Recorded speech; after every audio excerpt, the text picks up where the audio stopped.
In Guatemala, the Constitutional Court ordered to repeat the election of the Congressional Board of Directors due to irregularities in the legislature's provisions. Local media in Palestine announced that Israeli bombing killed 16 people in Rafah. In Iran, government condemned an attack by Pakistan on Iranian territory that left at least 7 people dead in the southern province of Sistan and Baluchistan. Hello, welcome to From the South. I'm Ana Rosabal from the TeleSUR studios in Havana, Cuba. We begin with the news. In Guatemala, the Constitutional Court ordered on Thursday the repetition of the election of the Congressional Board of Directors due to irregularities in the legislature's provisions.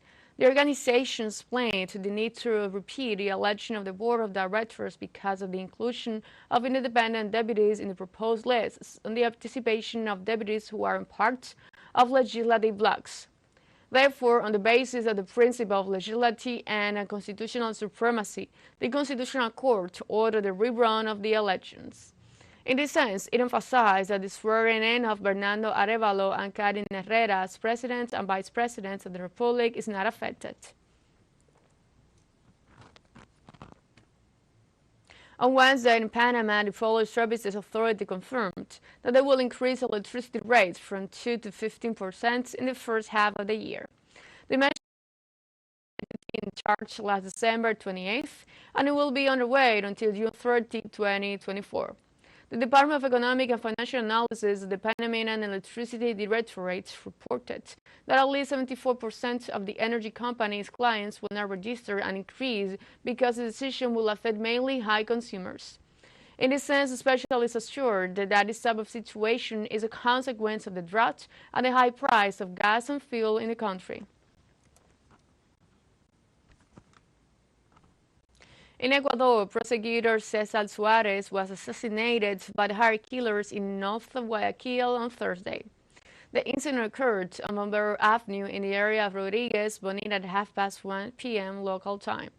The car in which the official was in was intercepted by hired assassins. According to preliminary information from the authorities, Cesar Suarez was on his way to Alban Borja Judicial Unit for a hearing.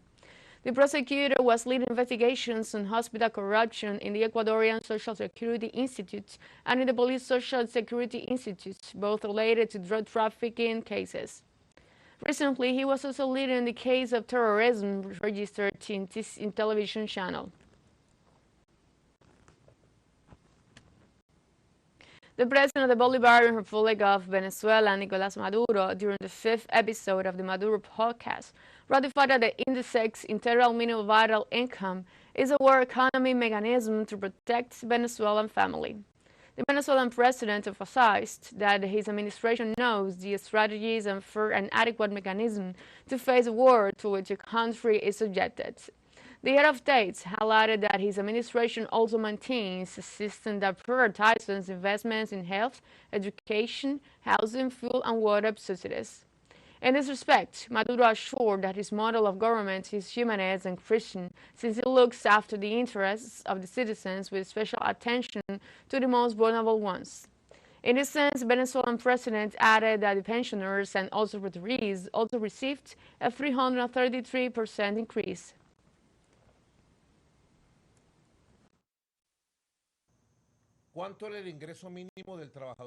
How much was the minimum income of the public worker, on average? It was up to $15, and I said, well, let's take it to $70 with basket tickets and war bonus.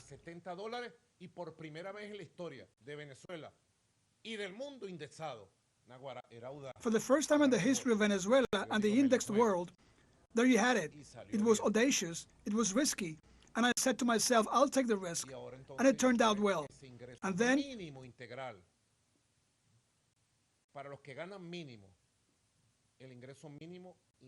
I took that minimum integral income for those who earn the minimum, the integral minimum income, which is the base, and to take it to 100 index dollars.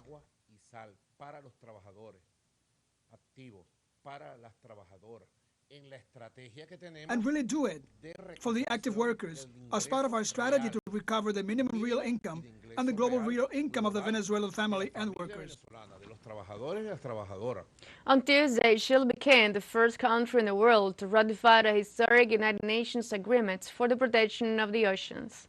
The National Senate unanimously approved the so-called agreement to marine biodiversity beyond national jurisdiction.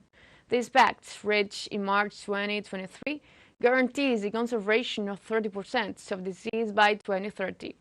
Environmental groups have insisted for years that this treaty is vital to save the ocean threatened by pollution, the climate crisis, and new technologies, and Chilean environmentalists have played a key role in the debates that led to this important agreement. In Argentina, social, cultural, and trading organizations carried out several activities across the nation to show their rejection to the government of Javier Milei. A few days before the January 24 national strike, citizens marched this Wednesday against the adjustment policies and the omnibus law promoted by President Milei. The protest took place in the public squares, with demonstrators carrying empty pots and open radios as an expression of insatisfaction for the financial crisis in the country. The leader of the social organizations pointed out that the measures taken by the government are an attack against the rights of the most disadvantaged and reflect the loss of social achievements and benefits.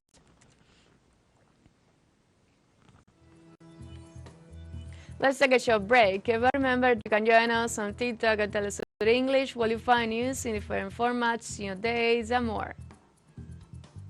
Other studies coming up, stay with us.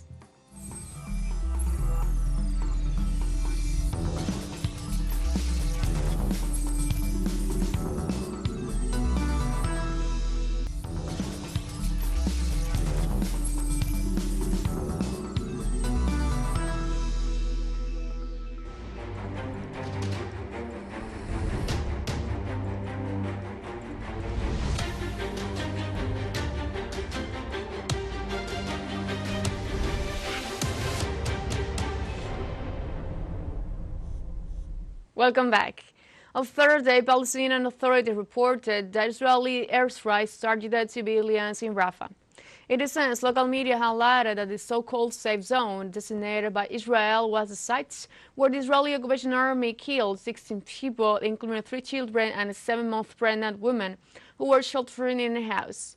On the other hand, the Palestinian Abu Khaled, a relative of those killed in the Rafah attack, stated that the dead belonged to the Zamili and Kulab families, stressing that they were displaced from their homes in Gaza City to the Beirut refugee camp in Khan Yunis and recently arrived in Rafah because they thought it was a safer place. On Thursday, local media in Palestine announced that a young man was killed by Israeli forces in an attack on a refugee camp in the occupied West Bank. In turn, the Palestinian authorities also stressed that a large contingent of the Israeli occupation army carried out a military incursion into Karem for the second consecutive day. In this context, the Palestinian Ministry of Health confirmed that Mohamed Faisal Dawas, 28 years old, died after being shot by an Israeli sniper in the Nur Shams camp. In addition, the Saudi forces also blew up a house and destroyed infrastructure with bulldozers. On the other hand, Palestinian authorities added that at least 8 Palestinians were wounded by Israeli bullets in an unarmed refugee camp south of Ramallah. In Palestine, costs in power and telecommunication services continue for the 6th consecutive days in the Gaza Strip. Communications in Gaza have been disrupted several times since October 7th, when Israel launched intense attacks on the Palestinian territory. However, this was reported to be the longest such outage amid Israeli genocidal operation. According to telecommunications network watchdogs around the world, measurements show that the Palestinian territory has been experiencing an almost total telecommunications blackout for the past 120 hours. This action was qualified as a disturbance to the rights of the Palestinians, since it keeps them out of contact with the rest of the world. Several archaeological sites in Palestine have been targeted by the bombardment of the Israeli occupation forces. The Palestinian Ministry of Tourism and Antiquities pronounced itself against Israeli actions in the territory, stressing that the destruction in Gaza and the archaeological sites is unprecedented. The entity also affirmed that the destruction of these emblematic sites is a direct aggression to the entity of the Palestinians. Furthermore, the Ministry of Tourism pointed out that the incursion of the occupation forces continued to greatly affect the tourist sites, generated heavy economic losses mainly for the Gaza Strip, the West Bank, and Jerusalem. The United States and the United Kingdom carried out the fourth round of airstrikes against targets in several cities in Yemen. Local media reported that explosions were heard in several parts of the country, including Sana'a, Damar, Saada, Taiz, and Al-Jodeha. Also, Yemeni military sources indicated that U.S.-British aggressions against Yemen is aimed at breaking the naval blockade of Israeli ports in the Red Sea, and on the other hand, the Yemeni armed forces continue to attack the Israeli ships heading to the ports of occupied Palestine, regardless of the fact that the United States government and the United Kingdom are trying to prevent a response. Authorities in Egypt on Wednesday stressed that due to the crisis in the Red Sea, the nation's revenue from the Suez Canal fell by 40% during the first week of the year. The Canal Authority, Osama Rabie, pointed out that the traffic through the waterway decreased by 30%, while he said that the temporary suspension in the area depended on some naval companies. In this context, he estimates that the traffic will be resumed in the course of the next few weeks, since the current insecurity of the route affects world trade and has a direct impact on global inflation in the prices of goods. Using the World Watch measurement tool, the International Monetary Fund reported a 33% decrease in traffic. Let's recall that 12% of oil trade, 8% of world trade in grains, and 8% of the world trade in liquefied natural gas transit through these waters. During the World Economic Forum held in Davos, Switzerland, Colombian President Gustavo Petro pointed out the importance of restating international law and changing the world financial system. The Colombian mandatory also warned that public crisis has been aggravated by the fade from war to genocide.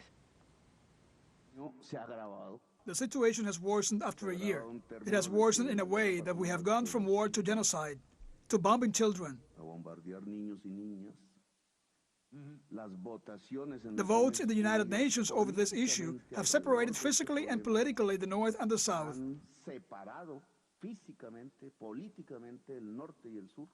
Europe and the United States have voted for or against, depending on how you look at it, about a policy to solve the Palestinian problem. The government of Iran on Thursday condemned an attack by Pakistan on Iranian territory that left at least 7 people dead in the southern province of Sistan and Baluchistan. In this sense, Iranian local sources reported explosions in different areas around the southern city of Saravan on the border with Pakistan. The deputy governor of the province, Alireza Maradati, said 7 non-Iranian citizens, including 3 women and 4 children, were killed in the attack. In this regard, the spokesman of the Iranian Foreign Ministry, Nasser Kanani, condemned the attack and confirmed that Chargé d'Affaires of Pakistan has been informed of the Iran's rejection and added that the request for a response from the government of Islamabad.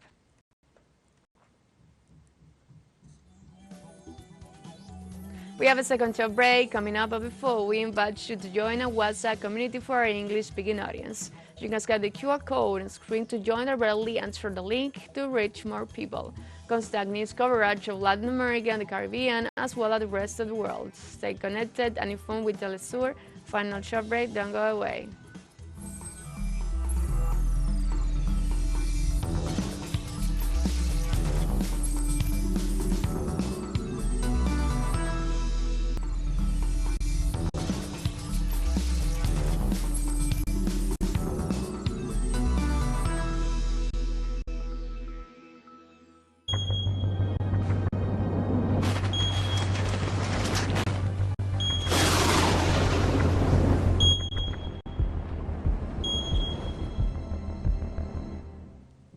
Welcome back. In Germany, heavy snowfall and freezing rain on Wednesday caused the cancellation of 100 flights and trains, and accidents on icy roads and the closure of schools.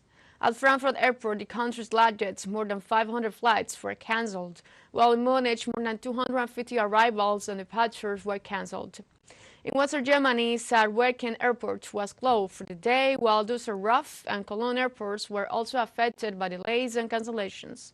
National train operator Deutsche Bahn canceled several long-distance connections and lowered the maximum speed of its ice-fast train to 200 kilometers per hour.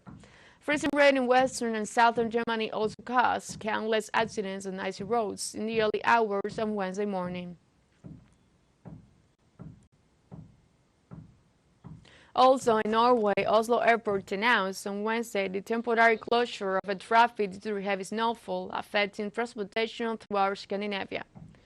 In the meantime, authorities announced the closure until 3:30 p.m. local time and will later consider extending the closure.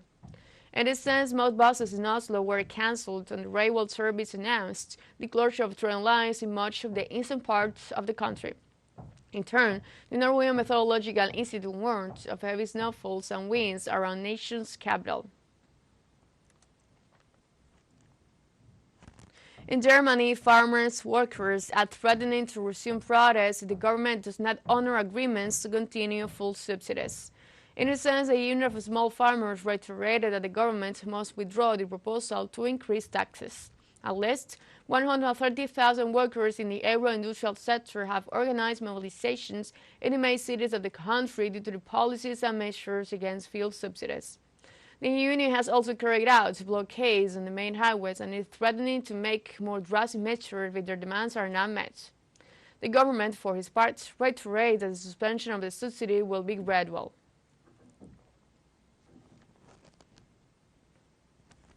The government of Beijing reiterated on Wednesday that the One China principle is not negotiable and that the so-called dollar diplomacy is not a reference tool for this issue. Foreign Ministry spokeswoman Mao Ning rejected claims that Beijing was allegedly pressuring Nauru to break off relations with Taiwan.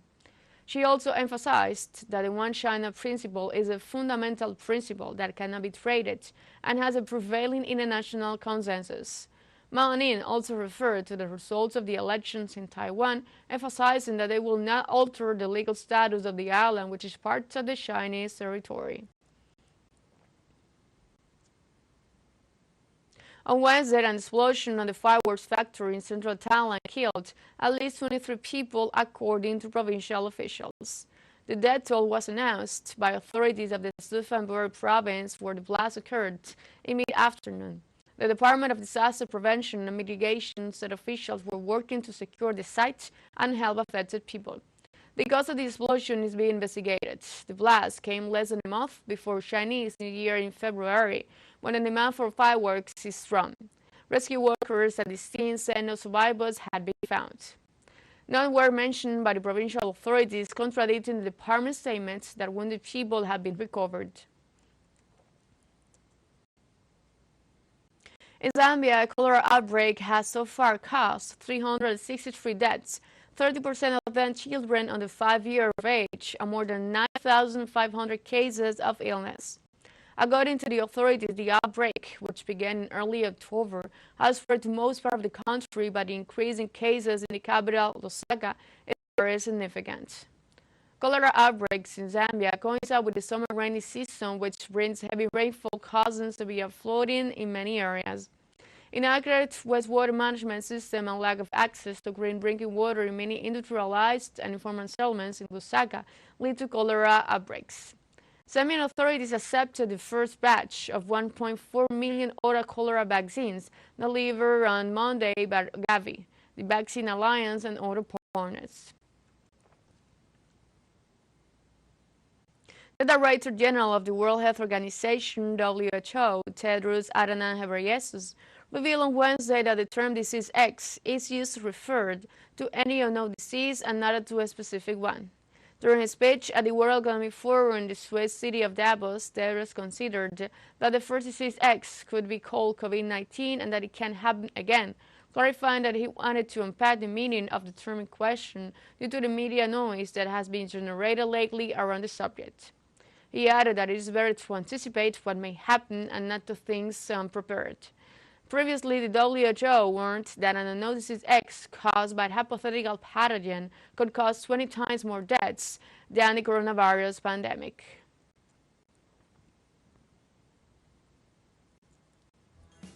And we have come to the end of this brief, but you can find these and many other stories on our website at telesurenglish.net. And join us on social media, Facebook, X, Instagram, Telegram, and TikTok. For TeleSUR English, I'm Ana Rosabal. Thank you for watching.